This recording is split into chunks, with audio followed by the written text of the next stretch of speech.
Il y a une question, Monsieur Nouguier. Oui, merci Madame le maire. Une explication de vote, puisque nous nous abstiendrons sur cette délibération sur ce sujet de servitude sur Hutchinson. En fait, nous souhaitons marquer notre opposition au projet immobilier sur cette parcelle. Donc il y avait eu une modification, pour rappel, du PLU, mais qui ne répond pas, selon nous, réellement aux besoins des habitants. Donc, pour rappel, cette parcelle, c'est une des dernières marges de manœuvre sur la ville en termes de création d'espaces verts, tout simplement sur cette zone. Ce projet immobilier va encore densifier la zone, avec l'arrivée de plus d'une centaine d'habitants par rapport à actuellement, où donc ce sont des bureaux. Et quand on regarde cette demande des résidents, ils souhaitent beaucoup plus d'espaces verts. On le voit, regardez sur les comptes rendus des conseils de quartier du général Leclerc. Et dans le PLU lui-même, il y a des secteurs prioritaires qui sont définis pour la création d'espaces verts publics.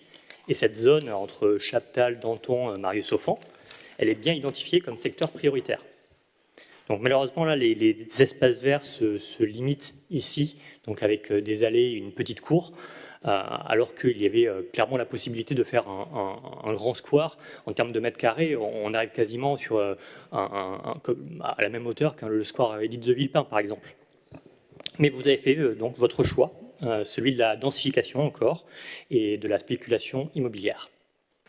D'accord. Merci Monsieur Nouguier pour cette explication de vote. Une explication à mon niveau. Cette parcelle, vous me dites que vous auriez aimé que la ville y fasse un parc, je l'entends. On est clair sur le fait que ce n'était pas une parcelle qui appartenait à la ville. C'était une parcelle qui appartenait à un privé, Hutchinson, qui a été achetée par un privé. La SEM a pris un petit peu de participation dans cet achat. Non, j'ai une bêtise, excusez-moi, pas sur celle-là. Donc c'est une parcelle privée qui a été achetée à un privé. C'est-à-dire que si la ville avait voulu y faire un espace vert, il aurait fallu qu'elle achète cette parcelle. Est-ce que vous avez une idée du montant de cette parcelle? Oui, bien sûr. Ah oui, je vous pose une question, vous pouvez répondre. Oui, merci. Et est-ce que vous avez l'idée de à quel point, dans une ville aussi dense que le Valois... Non. Oui, non mais ok. Non, mais, un investissement de cette hauteur, c'est sur 100 ans, sur peut-être 100 ans, on va avoir un terrain bâti à cet endroit-là, alors qu'on aurait pu avoir un espace vert. Donc, je sais, non mais j'entends ce que vous dites, Monsieur Nouguier, et vous avez raison, effectivement, la ville aurait pu faire le choix d'acheter cette parcelle. Alors c'est quand même une parcelle qui vaut, de mémoire, mais j'ai peur de vous dire une bêtise, 35 millions d'euros au moins. On est sur une parcelle qui valait, plus vous pensez, Karine? Oui, 35 millions d'euros, fourchette basse. 35 millions d'euros, il aurait fallu prendre en charge la démolition, la dépollution, l'aménagement d'un square, etc., etc. On était allé sur un parc à un square qui aurait fait quoi, 50 millions d'euros? Ok. C'est un beau square. C'est sur 50 millions d'euros un square, sur un budget de la ville qui en fait 250 millions. C'est effectivement un choix qu'on aurait pu faire. C'est pas le choix qu'on a fait au regard de toutes les autres dépenses qu'il nous faut faire. On ne fait pas un choix par spéculation. C'est-à-dire que la ville ne touche pas grand-chose quand il y a une opération qui se fait comme ça. Alors oui, on touche les droits de mutation, ok, très bien.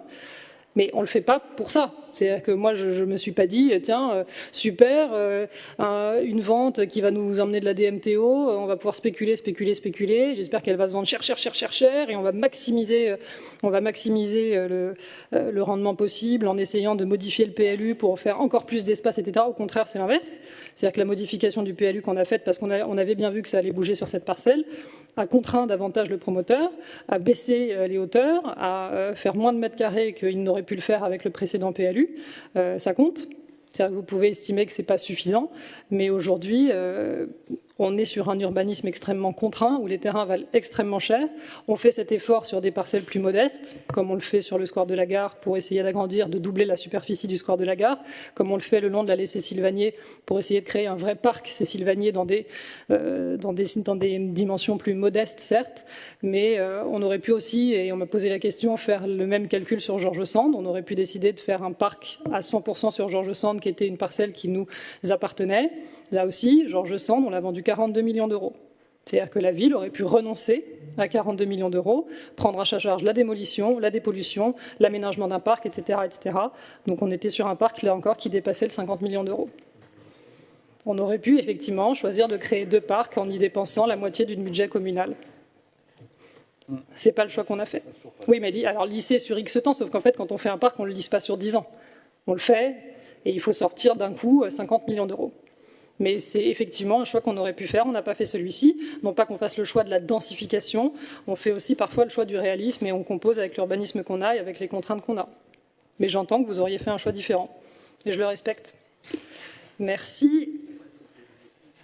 Oui, oui, tout en se désendettant, en baissant les dépenses, en ayant des ponctions supplémentaires chaque année, pas augmenter les impôts, etc. etc. Alors c'est des...